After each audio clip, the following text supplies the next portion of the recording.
Well, welcome in, everybody, to the Shelby County High School football pregame show, a road edition live from Nashville tonight as we have hit the road to see Thompson take on Lipscomb Academy. Another big matchup for the Warriors to kick off the 2024 high school football season. Last week, an incredible matchup against Grayson, a slugfest of a defensive battle as they take on Grayson, fall in overtime, 15-14 in that one. A game that was just a hard-fought slugfest in the trenches, defensive back, linebackers, a defensive battle there. Thompson loses that one 15-14, but a week later, another Thursday night game against an out-of-state opponent and a chance to get a little bit of confidence going into region play next week. So alongside Andrew Simonson, I am Alec Etheridge. We're going to jump in, break this game down here in just a second as the Warriors look to bounce back from last week's loss. But before I do, I want to tell you about our sponsor for the show tonight and sponsoring our trip up here from the Birmingham area all the way up to Nashville here on a Thursday night. It's going to be a fun next 24 hours. I can tell you that as we get a little sleep. I am thankful that Andrew ended up driving most of the drive up here so I could get some work done. I think I'll have to repay the favor on the way back so he can get some sleep tonight. So, but we're grateful to be here tonight, and it's in part to 3D Air Services right there in Shelby County, a great sponsor for us and the Thompson Warriors this high school football season. Since 2005, 3D Air Services is proudly called Shelby County home, and they're more than just your trusted HVAC company. They're your neighbors, friends, and supporters. As proud supporters of the Thompson Warriors, they believe in power, teamwork, dedication, and community spirit, values they carry with them to every job that they do. 3D Air Services, your trusted neighbor, keeping Shelby County comfortable, one home at a time. Make sure to reach out to them, 205-664-3501, 205-664-3501. Jay Carr and his experienced crew, certified crew there at 3D Air Services is going to take care of you, 3dairservices.com. And we look at the weather right now, one of the hottest days we've had all summer here in September, basically, at this point in time as we head into Labor Day weekend. It's going to be a hot night out here, so 3D Air Service is going to take care of you with that air working extra hard right now. And sure enough, in a few weeks, we're probably going to have our biggest cool down of the season so far, and so they'll be ready to get you tuned up with your heat as well. But that takes us to tonight's game. It's a hot one here. We hope for an exciting matchup on the field here behind us. And Andrew, we saw Thompson last week. They fall 15-14 in overtime. What's your takeaway from that game, the positives, the negatives, as they carry it into another big game tonight that's going to feature some big recruits on the field again this week and two typically pretty powerful football programs here? Yeah, I think the positives start with the defense. Anytime that you can get multiple turnovers going in a game, it'll be pretty solid and work out well for you. But I was more impressed by the third down defense. It felt like even if Grayson was able to get some momentum going on offense, that they were able to get some third down stops, particularly some sacks from Jared Smith as he had a dominant debut for Thompson last Thursday. So I think for them, it's really just kind of build off of that and use that momentum from there to maybe refine some things that didn't quite work as well and turn this into a unit that's frankly already in midseason form and playing as one of the best in the state of Alabama, going up against one of Tennessee's top private schools in Lipscomb Academy. But as many of you saw last week, the offense does need some work. The running game is still not up to where the level of Thompson wants it to be right now, especially considering last year. It was something that they've tagged as one of the areas that needed to work on. Well, now they're working in a second new running back in R.J. Evans to pair with Mike Dujon and a really, really young offensive line. And then pair that with a bunch of new receivers for Trent Seaborn to work with. And the bottom line is there's a lot of pieces that need to work a lot to be able to work together as a unit. And they didn't really get any favors done to them from a Grayson defense that was full of top recruits. And a very difficult test for anybody to go through, much less an offense that's still figuring a lot of stuff out. So the hope is that the Warriors and Trent Seaborn will be able to take some positives from that negative week that they had last week and be able to turn that into something better this week as they hit the road up to Nashville. Yeah, and that game last week was just two defensive juggernauts there going after it. You look at the recruits that were on both sides of the defenses, and Jared Smith, a huge game off the edge for Thompson last week defensively. We saw Vinny Pires with the forced fumble, a scoop and score from Anquan Fagans, who got off to a strong start as well. I expect that defense to carry over into tonight's game as well, and I think that's going to be the theme for them all year. The offense is going to take some time to get a rhythm here early in the season, but defensively, this is a state championship caliber defense, and they're going to build depth and more depth as the season goes along. And so when you look at what this team can do defensively, it's going to keep you in every game. It's a matter of how fast that offense comes along as to whether or not this team's going to win a region championship this year, whether they're going to win tonight, taking it week by week. Ultimately, by the end of the season, your hope is that the offense is where you need it to be to make a run for a state championship this year. And that's the benefit. When you've got such a strong defense like this, you may not win every game this year, but by the end of the season, there's a very good shot that this offense is going to be clicking on all cylinders. And, I mean, you look at quarterback Trent Seaborn and what he's able to do, the talent that he has, still such a young player. It feels like he's already been around 3 or 4 years and he's a senior. And it's just crazy to think about. And so you think about the talent level that he has and then how these playmakers are going to start to step up and gain that knowledge and experience of the game. That's what I'm excited to see tonight. I don't know about you, Andrew, but I'm excited to see how this offense transitions from what they put on the field last week to what they're going to put on the field tonight, how those receivers in particular find that open space. A few times Seaborn was throwing it kind of where he had to. It wasn't going to be on target every time because that defense was so good and playing such tight coverage, but he threw them open.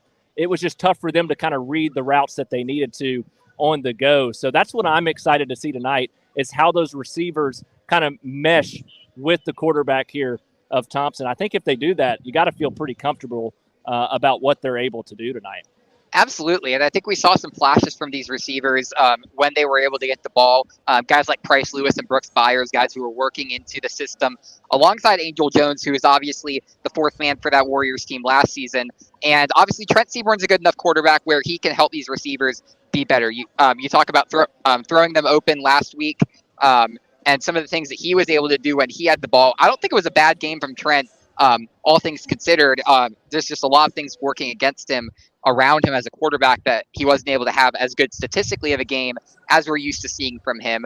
But I agree with you. I'm looking to see how these receivers take that next step, how much of that's going to be between a different type of defensive look that Lipscomb is going to give them and how much is going to be off of that week of preparation that they've had.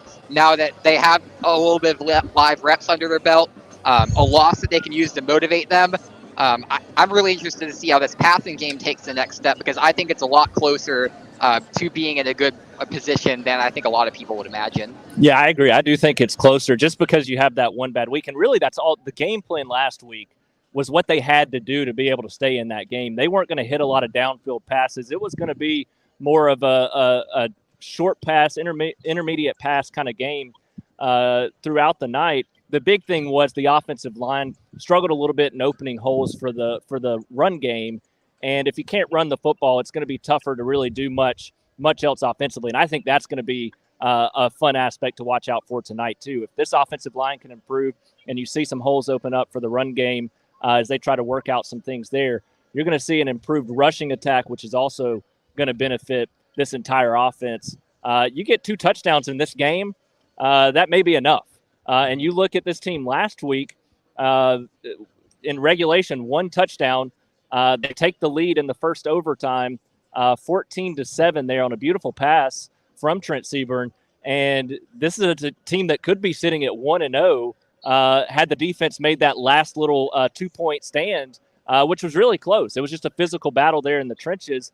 So this is a Thompson team that could be sitting at 1-0 right now. And I think you're going to see some improvements tonight. But, Andrew, taking us to tonight, what's your expectation on the outcome here in this matchup? Well, obviously, both of these teams are going to come in motivated. Lipscomb lost its first game last week against the First Academy, coming out of Orlando to come here to Nashville and play them.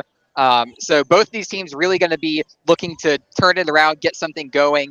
But ultimately, I think at the end of the day, Thompson just learned a lot of lessons from that game last week, and they're clicking on defense. And it's really hard to bet against a team that's rolling on defense and able to get those third down stops and those turnovers at the clip that they're able to.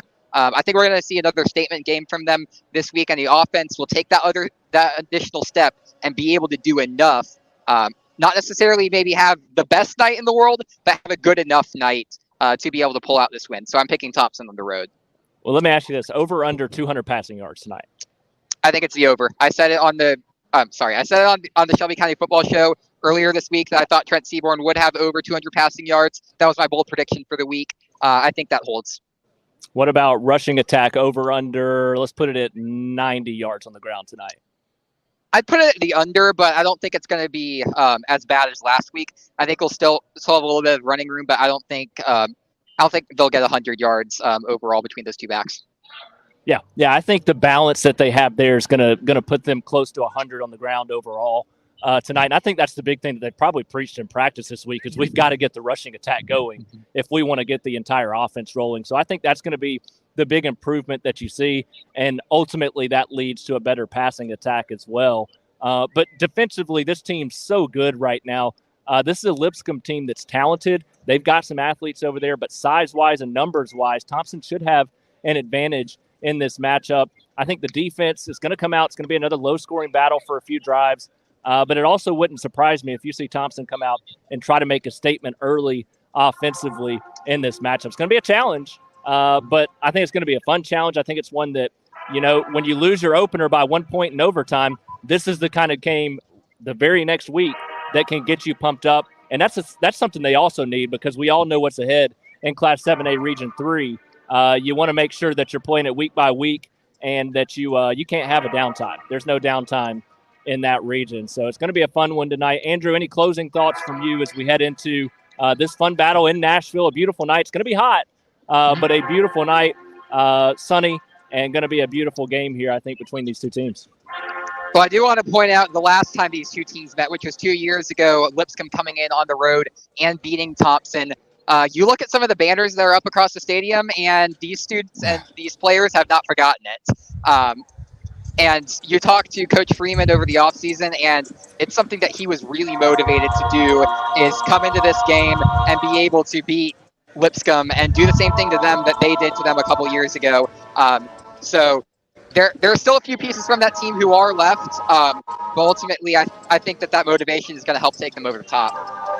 Yeah, I agree. I think it's going to be a fun one. I think we're going to get a great game. Ultimately, in that second half, I think the offense is going to finally get it going enough to pull away to win by maybe 2 scores here in what should be an exciting game right here outside of downtown Nashville. It's going to be a beautiful night here. If you can't make it up, the Thompson section filling in pretty nicely. But if you're not here, you're a Thompson fan, or you just want to keep an eye on what's going on, make sure you follow us on X tonight at Alec Etheridge SC below. Over there at Andrew T. Simonson as well. He'll have your live updates. I'll have some video stuff throughout the night and a great video post-game. And Andrew will have all your photos, story, everything you need posted on Twitter, Facebook, and our website. So make sure you stay up and are on the lookout for that as well. It's going to be a great night for high school football.